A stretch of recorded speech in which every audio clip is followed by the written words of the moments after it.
NTP, or Network Time Protocol, is one of those protocols, layer 7 protocols, that is quite useful, particularly in the case of servers. Now, many servers, and in fact many services, require strict clock synchronization between two servers or between a client and a server. So, for example, if a domain controller is sharing login information to another domain controller, that has to be within a certain time period, and that clock has to be synchronized, or else it will fail. So NTP periodically updates computer clocks to provide that synchronization. So scattered around the internet are these NTP servers, and they come in 3 layers.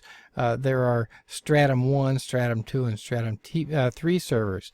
There are about 300 of these Stratum 1 servers, 20,000 Stratum 2, and 80,000 Stratum 3 servers. The Stratum 1 servers synchronize directly with the NIST master server to get that accurate clock information. I gave you a little picture here of an NTP server. That's it for NTP for this discussion.